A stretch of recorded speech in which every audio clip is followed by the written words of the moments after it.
अस्सलाम वालेकुम नाजरीन, मैं हूं अरसलान राजपूत। नाजरीन, मशरकी एशिया में एक नया खतरनाक मोड़ आने वाला है। चीन ने जापान को वो इंतबाह दे दिया जो दहाइयों से किसी ने नहीं सुना था। बीजिंग ने टोक्यो को खबरदार किया कि जो आग से खेलता है वो उसी में जल जाता है। क्या वाकई ही चीन और जापान के दरमियान जंग के बादल मंडला रहे हैं? क्या ताइवान अब आलमी ताकतों के तसादम का नया मैदान बनने जा रहा है? वीडियो को आखिर तक देखें ताकि आप जान सकें कि चीन ने जापान को इतनी सख्त वार्निंग क्यों दी, इसके पीछे असल कहानी क्या है और आलमी ताकतों की इस सूरत हाल पर किस तरह रद्द-ए-अमल दे रही है। चीन, जापान और ताइवान तीनों के बीच अब क्या खेल शुरू होने वाला है? नाजरीन, चीन ने जापान को क्यों खबरदार किया? चीन की वजारत खारजा ने एक इंतहाई सख्त बयान जारी करते हुए जापान को खबरदार किया कि वह ताइवान के मामले में फौजी मुदाखलत या असले की फरहमी से बाज रहे। बीजिंग के मुताबिक ताइवान चीन का अंदरूनी मामला है और किसी भी बैरूनी फौजी शमूलियत को चीन बराह रास्त खतरा समझेगा। यह वार्निंग उस वक्त सामने आई जब जापान के मीडिया में खबरें गर्दिश करने लगी कि जापानी हुकूमत ताइवान को दिफाई असला फराम करने पर गौर कर रही है और जजीरे के करीब कुछ फौजी तनसीबात की मनसूबाबंदी भी ज़ेरे गौर है। अब इस हवाले से चीन का मौकफ क्या है? चीन मुसलसल ये कहता आया है कि ताइवान चीन का हिस्सा है और बीजिंग किसी भी अलहदगी पसंद इकदाम को बर्दाश्त नहीं करेगा। चीनी वज़ारत खारजा ने अपने ताज़ा बयान में वाज़ा किया कि अगर जापान ने ताइवान को फौजी इमदाद दी या किसी किस्म की तैनाती में हिस्सा लिया तो यह चीन के खिलाफ बराह रास्त इश्तियाल अंगेजी समझी जाएगी। चीनी तर्जमान के मुताबिक कुछ ममालिक ताइवान को चीन के खिलाफ इस्तेमाल करना चाहते हैं, लेकिन उन्हें मालूम होना चाहिए कि आग से खेलने वाले हमेशा अपने ही हाथ जला डालते हैं। अब जापान का जवाब क्या है? टोक्यो ने अभी तक चीन के बयान पर कोई बराह रास्त रद्द-ए-अमल नहीं दिया। ताहम जापानी वजारत दिफा ने कहा कि वो इलाकाई सलामती के खदशात के तनाजुर में अपने इत्तेहादियों के साथ ताउन जारी रखेगा। जापान पहले ही अमेरिका के साथ मुश्तरका दिफाई मुआहदे में शामिल है और इसका मौकफ है कि अगर ताइवान में कोई बहरान पैदा हुआ तो वह खित्ते के अमन के लिए इक़दाम करेगा। लेकिन चीन जापान के इन इशारों को किसी भी तौर पर गैर जानिबदार नहीं समझ रहा।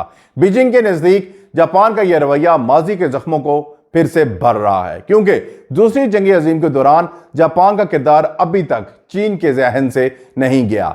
नाजरीन, ताइवान के लिए जापान क्यों अहम है? ताइवान के लिए जापान एक अहम शराकतदार बन सकता है, खास तौर पर जुग्राफाई एतबार से। जापान के जनूबी जज़ायर ताइवान के बहुत करीब हैं और अगर जापान वहां फौजी अड्डे बनाता है या निगरानी के निज़ाम तैनात करता है तो यह चीन के लिए बराह रास्त खतरे की घंटी होगी। चीनी माहिरीन का कहना है कि जापान दरअसल अमेरिका के दबाव में आकर यह इक़दाम कर रहा है। वाशिंगटन मुसलसल अपने इत्तेहादियों से मुतालबा कर रहा है कि वो ताइवान के दिफा में ज्यादा मुतहरिक किरदार अदा करें ताकि चीन को पैगाम दिया जा सके कि ताकत के जोर पर कब्जा मुमकिन नहीं। इस सूरत हाल में अमेरिका का किरदार क्या है? नाज़रीन, ताइवान के मामले में अमेरिका खामोश तमाशाई नहीं, वाशिंगटन मुसलसल ताइवान को दिफाई असला फराम कर रहा है और उसके अहदेदार बीजिंग को खबरदार करते हैं कि ताइवान पर किसी भी किस्म का हमला खित्ते में खतरनाक नताइज ला सकता है। अब जब जापान भी मुमकिना तौर पर इसी सिंध में बढ़ रहा है तो चीन के लिए सूरत हाल मजीद हसास बन चुकी है। बीजिंग को खदशा है कि अमेरिका जापान और ताइवान के दरमियान एक दिफाई इत्तेहाद बनाने की कोशिश कर रहा है, जिससे पूरा मशरकी एशिया अदम इस्तेकाम का शिकार हो सकता है। नाजरीन, चीनी फौजी तजियाकारों का कहना है कि जापान के इक़दाम खतरनाक हद तक इश्तियाल अंगेज हैं। अगर जापान ताइवान के करीब अपने फौजी अड्डे बनाता है या फौजी मशकों में हिस्सा लेता है तो चीन उसे बराह रास्त जारियत तस्वर करेगा। इस हवाले से जापान को यह याद रखना चाहिए कि वो अमेरिका नहीं, उसके पास चीन का मुकाबला करने की सलाहियत नहीं। यह बयान जाहिर करता है कि बीजिंग अब महज सफारती बयानात पर नहीं बल्कि अमली रद्द-ए-अमल पर भी गौर कर रहा है। नाजरीन, अब ताइवान की हुकूमत ने चीन के बयान पर कोई फौरी तबसरा नहीं किया, लेकिन ताइवानी मीडिया में यह बात जोर पकड़ रही है कि चीन की धमकियां रोज का मामूल बन चुकी हैं। ताइवान के हुकाम का कहना है कि वो अपने दिफा के लिए तैयार हैं और आलमी बरादरी से मजीद ताउन चाहते हैं। ताहम चीन के नज़दीक ये आज़ादी की कोशिश नहीं बल्कि गैर मुल्की मुदाखलत का खेल है जो खित्ते के अमन को तबाह कर सकता है। इन तमाम हालात के बाद علاقائی اثرات کیا ہو سکتے ہیں؟ ناظرین، اگر چین اور جاپان کے درمیان کشیدگی بڑھتی ہے، یہ پورے ایشیا کے لیے خطرناک ثابت ہو سکتی ہے۔ جنوبی چین کے سمندر سے لے کے مشرقی بحر چین تک پہلے ہی کئی ممالک اپنے علاقائی مفادات کے تحفظ میں مصروف ہیں۔ ایسے میں جاپان کا تائیوان کے ساتھ دفاعی تعاون خطے کے توازن کو مکمل طور پر بدل سکتا ہے۔ جنوبی کوریا، فلپائن اور ویتنام جیسے ممالک بھی اس کشیدگی کے اثرات سے بچ نہیں سکیں گے۔ ناظرین، اب چین اور جاپان دنیا کی دوسری اور تیسری بڑی معیشتیں ہیں۔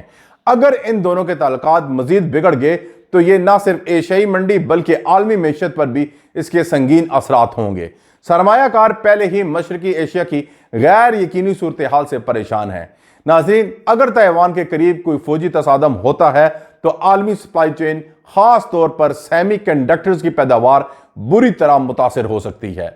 اب کیا جنگ کا خطرہ بڑھ رہا ہے؟ ناظرین، اگرچہ چین اور جاپان دونوں اس وقت کھلی جنگ کے محتمل نہیں ہو سکتے، لیکن بیانات کی شدت اور فوجی تیاریوں سے ظاہر ہوتا ہے کہ ایک نرم ٹھنڈی جنگ شروع ہو چکی ہے۔ چین کا موقف بالکل واضح ہے کہ کوئی بھی ملک تائیوان کو چین سے الگ نہیں کر سکتا، جبکہ جاپان اپنے اتحادیوں کے ساتھ آزاد اور کھلے بحر الکاہل کے تصور کو آگے بڑھانا چاہتا ہے، جو دراصل چین کے بڑھتے ہوئے اثر و رسوخ کو روکنے کی کوشش ہے۔